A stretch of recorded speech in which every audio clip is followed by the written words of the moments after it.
Olá pessoal, tudo bem com vocês? Bom, mais uma vez a gente aqui, né, para trazer algumas dicas aí importantes para a sua redação, não é isso? Para que você possa arrasar na sua redação. Mas eu não posso deixar de agradecer, né? O segundo vídeo também foi um sucesso, o pessoal curtiu bastante, compartilhou. Obrigada pelas palavras de carinho, né? Mais uma vez eu estou muito feliz e o sucesso da nossa página só depende de vocês. Então continuem curtindo, compartilhando, ok? Hoje nós vamos falar assim de uns errinhos básicos que nós não podemos cometer, né, para ter sucesso aí na nossa produção textual, que é a questão, a primeira coisa que eu gostaria de falar para vocês é a questão de você estar atualizado. Então não podemos, né, ficar desatualizados das notícias, das informações que estão aparecendo aí a todo momento, né, tanto informações, notícias relacionadas ao nosso país, né,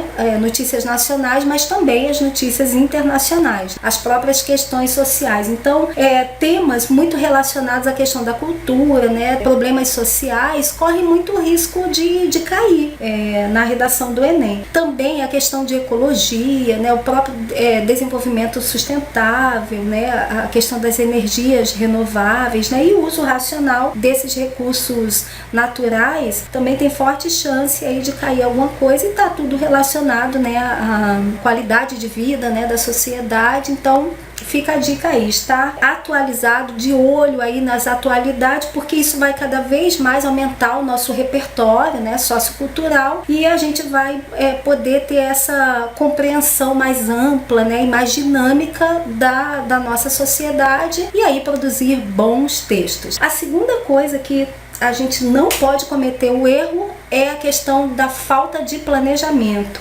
Principalmente, gente, esse planejamento em relação ao tempo. Lembrando que vocês têm um tempo aí para fazer, né, a redação, porque vocês têm uma prova também, né, as questões objetivas. Então, ter esse cuidado aí, treinar bastante, né, fazer no mínimo uma redação por semana até a data, né, da prova do Enem, por exemplo, para que vocês, essa questão do tempo não seja aí, não faça vocês perderem a agilidade, né, de escrever num tempo assim considerado razoável. Outra coisa também, fiquem ligados ao espaço, né, para que vocês possam escrever o texto de vocês. Lembrando que o limite, né, isso normalmente o Enem 30 linhas, então vocês têm que apresentar uma boa tese, vocês têm que apresentar no desenvolvimento bons argumentos até para defender essa tese, e apresentar ali na conclusão o desfecho, não é isso?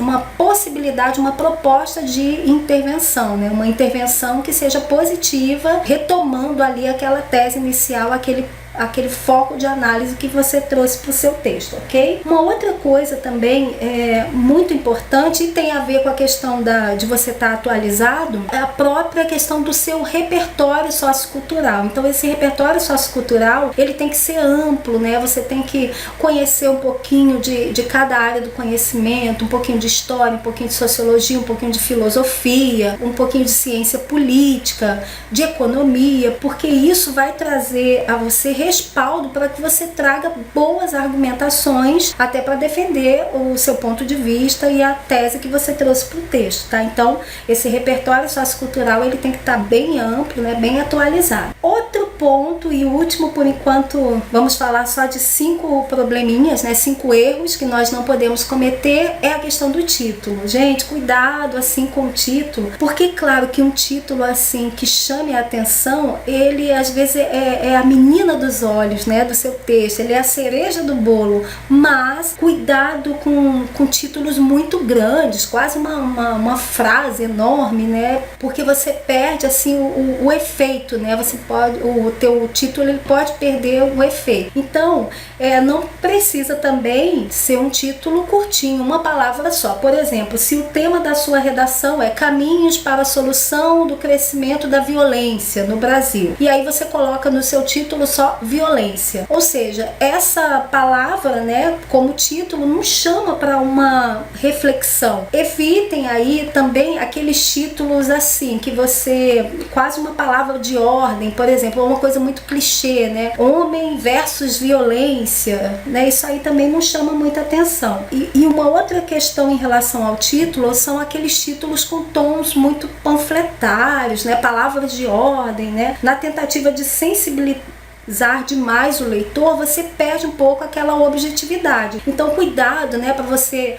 por exemplo, não colocar no seu título, né, as crianças são as que sofrem mais com a violência, precisamos dar um jeito nisso. Então cuidado também com esse tom, né, de palavra de ordem assim, para não perder a objetividade e a essência do título, né? O título ele tem que chamar a atenção, mas não precisa entregar todas as cartas ali no título, né? Tem que aguçar a curiosidade do seu leitor. Bom, chegamos ali à parte que vocês sabem que eu mais gosto, né? Não é segredo para ninguém, que é a dica de leitura. A minha dica de hoje é uma dica bem interessante, né? Também é um romance, mas um romance do século XIX, não é? Que é O Cortiço, de Aloysio de Azevedo. Esse romance, ele é bem interessante, né? Publicado em 1890 e é um romance de denúncia que nós chamamos, porque ele vai denunciar toda a exploração, as péssimas condições de vida, né? De uma comunidade, né? Que mora num cortiço, que eles chamavam na época, que a gente pode até estabelecer uma relação hoje com as comunidades, né? Com as favelas, né?